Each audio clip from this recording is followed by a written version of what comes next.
Os direitos do trabalho da OAB em Foz, o Odilon Aramis da Silva. Uma das situações que vem se verificando, também uma coisa relativamente recente, é esse processo das terceirizações, né? Criação do tal do PJ, né? As pessoas jurídicas. Esse é um outro desafio dentro da área trabalhista? Com certeza. Vitor Hugo. Agora é o seguinte, até estávamos discutindo aqui no intervalo, né? Porque cada cabeça diz que onde tem 2 advogados tem 3 opiniões diferentes, né? Então, segurança jurídica. O que acontece? Eu estou sempre advogando pelo empregador. Eu vejo a necessidade, especialmente no serviço público, um abrandamento de certos direitos, e pode ser problemático o que eu estou falando, mas um abrandamento de direitos dos servidores. Pelo mau uso por parte de alguns. Então, me parece que tem que existir. Eu não vejo, talvez, se o governo anterior, que tem um pensamento mais liberalizante, tivesse encaminhado certas reformas, o STF já permitiu terceirização em serviços públicos, que não só aquela atividade fim, já outras atividades já podem ser englobadas. Agora, Nélio, eu te pergunto, como é que eu consigo fazer trabalhar uma força de trabalho que eu não consigo demitir? Como é que eu consigo fazer trabalhar esse pessoal? E te falo isso de alguém que já exerceu papéis de gestor no âmbito municipal, estive um tempo no hospital municipal. Como é que eu consigo? É complicado, porque às vezes, e eu estou ressalvando, às vezes o mau uso de um direito implica na sua perda. Então, quando eu exagero, quando eu não sei os limites, e eu não sei, às vezes, por que vem certas proteções, como a impossibilidade de eu ser demitido sem ter cometido uma falta grave, às vezes eu consigo trabalhar essa questão para evitar uma falta grave, mas eu fico satisfazendo com outras faltas, fico utilizando, às vezes, o serviço como um bico, sem o devido respeito à atividade, enfim. São questões complexas, eu nem sei se nós deveríamos assim, mas a questão da terceirização eu não vejo como um mal. A precarização eu vejo como um mal. Foi o exemplo da pessoa que contatou a rádio. É bom eu trabalhar sem ter o desconto previdenciário? Pode parecer bom, mas no momento que eu sofro um acidente, aí me falta proteção social. Como é que eu fico? Aí vai me faltar comida dentro de casa. Então eu tenho que fazer essa análise e ter esse pensamento de poder equilibrar. Foi como nós falamos ao início, tem que existir um equilíbrio nas coisas. Então, nem o excesso de direitos ao empregado, nem o excesso de obrigações ao patrão. Tem que existir uma desburocratização na legislação trabalhista, eu vejo isso muito grande, seja no âmbito público, seja no âmbito privado. Uma simplificação. Porque, como nós falávamos aqui antes, tem muita lei que é difícil para o advogado entender. Agora, no período da pandemia, né, doutor Odilon, medida provisória que vigorou uns dias, caiu, não virou lei. Vem outra medida provisória, vigorou mais um pouco. E vira uma salada. Aí vem período de adaptação, período de não adaptação, vigência, não vigência, modulação de efeitos. Vira uma situação muito complexa. Mas nessa questão da pessoa jurídica, eu acho que mais ou menos a dúvida é a seguinte: até onde uma pessoa contratada para determinado serviço não passa a ocupar o lugar de alguém da carteira assinada? Mas nós temos isso com estagiário, nós temos isso com pessoas que estão em programas de treinamento profissional. A bem da verdade, o problema é mais amplo. Então, o que acontece? Eu vi pejotização que falam, até como professor de faculdade. Tem uma faculdade em São Paulo que demitiu da noite para o dia um batalhão de professores e agora você só é contratado por PJ. Só que as características da relação de emprego continuam presentes. Ali é uma fraude evidente. Então, quando cabe, não é problema você contratar como pessoa jurídica, desde que seja dentro dos limites legais. É um prestador de serviço, né? Como prestador de serviço ou como, enfim, um consultor. Não há problema nenhum. Algum tarefeiro, não há problema. Tanto é que existem legislações, por exemplo, na área do trabalho doméstico, da diarista, que não forma vínculo, dependendo da circunstância. Agora, o mau uso ou o uso descaracterizado vai naturalmente incorrer na fraude. A reserva de mercado é ruim, né? Quando há uma categoria ou péssimo. alguém faz pela questão só da reserva do seu mercado, isso do seu interesse, assim como quem faz na questão assim para fraudar mesmo, para gastar menos por parte de quem é empregador, né? Sim.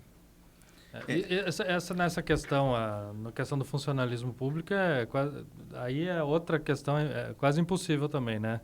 Porque eu tenho uma frase até que eu já escutei que eu acho interessante, que antigamente você precisava de um padrinho para entrar no serviço público, hoje você precisa de um para te tirar dele, né? Porque é praticamente impossível.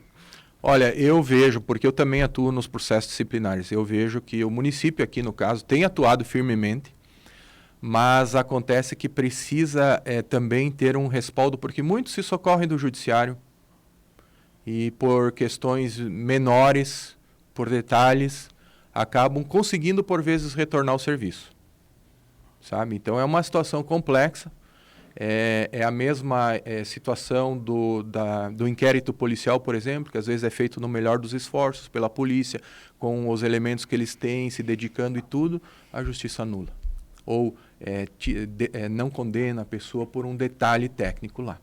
Então, me parece que tem que existir uma sinergia entre o que é possível, porque nós trabalhamos com recursos escassos, e assim é a empresa privada e a empresa ou o serviço público da mesma forma. O recurso não é infinito, como você falou no começo.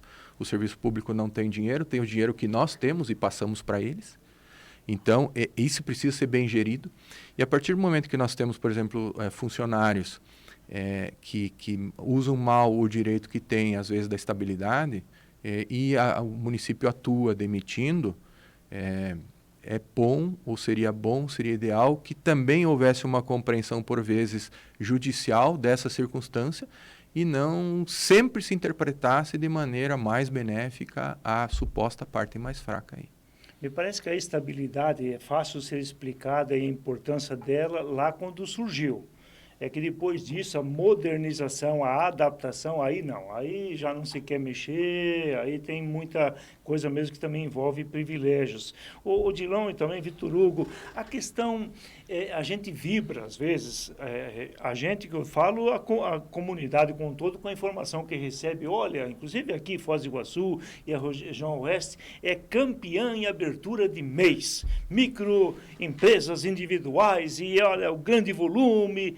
A gente pode caminhar para a mesma questão de daqui a pouquinho estar aí como aqueles que estavam trabalhando, perderam emprego, não tem emprego e daí também não tem recolhimento de imposto, porque é uma questão de abertura de empresas muito mais por necessidade do que por, de fato, uma questão mercadológica? Olha, Nélio, acho que a formalização do trabalho é importante, porque ela garante para o trabalhador os seus direitos sociais, a sua aposentadoria, o seu futuro, né, que muitas vezes fica negligenciado pelo trabalhador que está buscando sua sobrevivência, né, ao mesmo tempo que propicia o recolhimento do imposto. Então, a partir do momento que há a formalização, a abertura do MEI, existe alguém ali, né? Há um registro, o governo está me vendo, eu estou recolhendo e terei os benefícios. Aí, dentro, inclusive, do que o Dante falou sobre a pejotização, né, o que a gente tem que ter é uma cautela de que esse excesso de abertura de empresas não represente uma precarização do trabalho que deveria ser o trabalho assalariado, né, com carteira assinada, que preenche todos os requisitos de um contrato de emprego, em detrimento do prejuízo do trabalhador. Por quê? Como nós há muitos anos ansiamos uma reforma tributária e uma desoneração em certos aspectos da folha, né? Acaba se incentivando a pejotização, né? Às vezes desvirtuando o instituto para poder propiciar o trabalho. O que o espírito da lei que propicia o microempreendedor individual trabalhar não é que ele seja um empregado formalizado como pessoa jurídica, né? Mas sim é que ele exerça uma atividade pura daquilo inerente àquela empresa, aquela atividade comerciária, de modo mais simples e mais facilitado e esteja coberto por direitos sociais. aqui em Foz do Iguaçu, acontecendo o Congresso Nacional da Magistratura do Trabalho, a jurisdição social no Brasil e o futuro do trabalho. Inclusive, o ministro Guilherme Caputo Bastos, quando falou agora há pouquinho aqui ao programa, já disse que ano que vem é aqui de novo esse congresso. Excelente. Vocês estão lá com as suas atividades também envolvidas no congresso em si. Que palavra mais gostariam de colocar já no finalzinho do programa aqui, Contraponto de hoje? Olha, nós estamos participando do congresso na condição de convidados. Eles reservaram as cadeiras cativas da Ordem, né? A Ordem participa com voz ativa, inclusive, é muito respeitada. Eu preciso destacar aqui que nós estamos em permanente contato com a desembargadora Ana Zaina, que é a presidente do nosso Tribunal Regional do Trabalho. É a terceira oportunidade que ela está na cidade nos últimos 2 meses, né?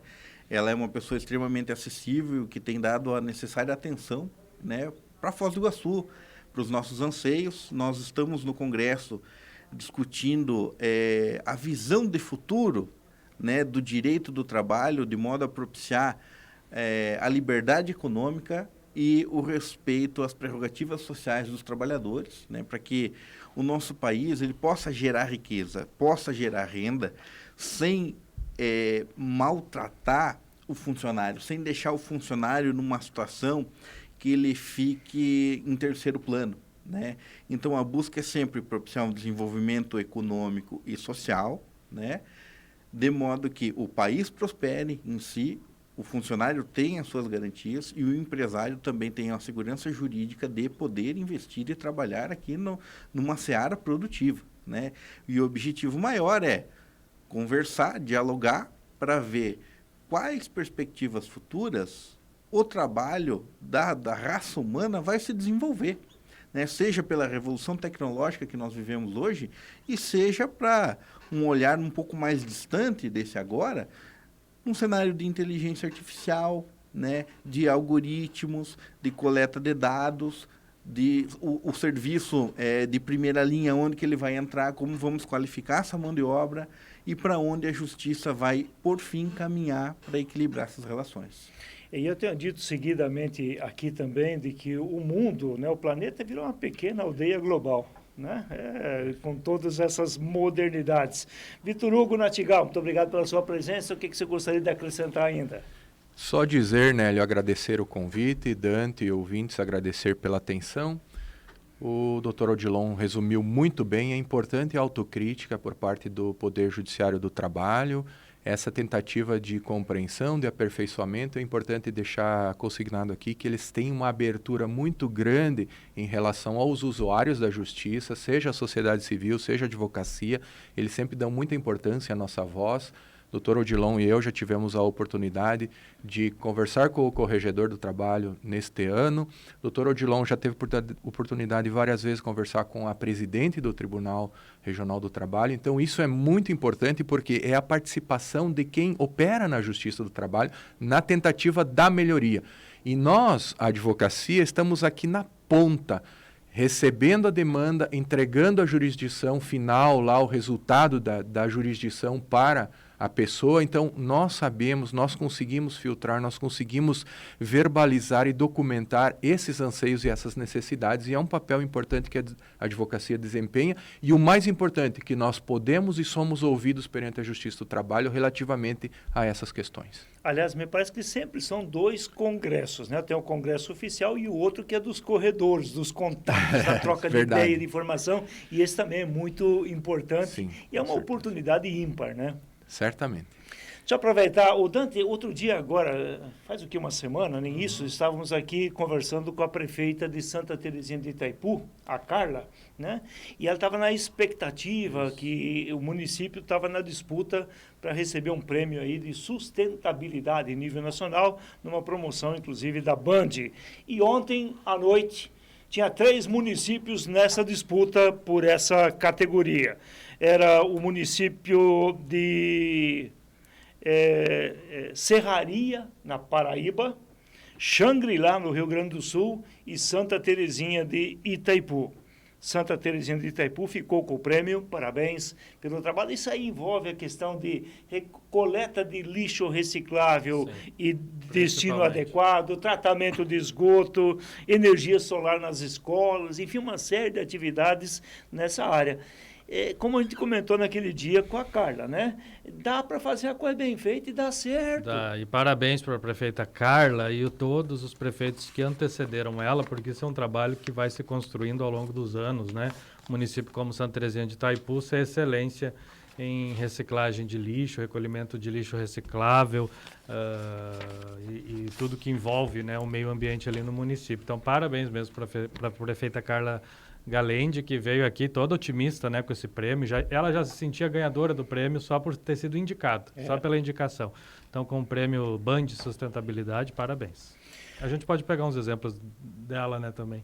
Acho que sim, e a distância não é tão longa assim, né? Tem vereador de Foz do Iguaçu, e até por questão, a lei diz que pode, né? Ele pega diária para ir para Santa Terezinha de Itaipu, porque ele foi para outro município, né?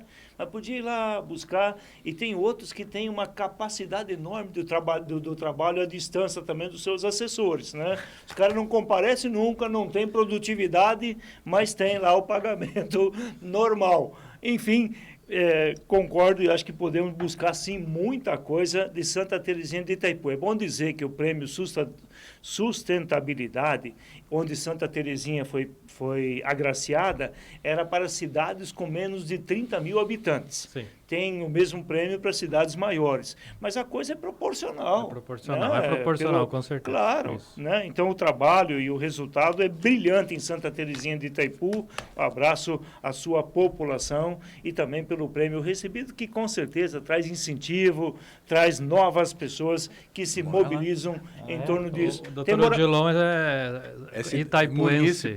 É munícipe de lá? Nós costumamos dizer que Santa Terezinha é a Dubai do oeste do Paraná. É por causa do tamanho dos prédios que tem lá? É porque é uma cidade muito bem organizada, né? Um povo verdade. bonito, um povo fraterno. Eu gosto muito de Santa Terezinha. Parabéns à cidade. E a Mais todos do que isso, ele provoca nos bastidores aqui que daqui a pouco Santa Terezinha vai declarar Foz do Iguaçu como integrante da grande região metropolitana de Santa Terezinha. E vai brincando. A cidade metropolitana já envolve... Provavelmente Santa Terezinha vai envolver Hernandária, Cidade de Leste, Mingaguaçu, Deveria. Porto Iguaçu, né? Deveria. E vai dar uma mãozinha para Foz do Iguaçu também. Sim. Copiar o que é bom é só sabedoria.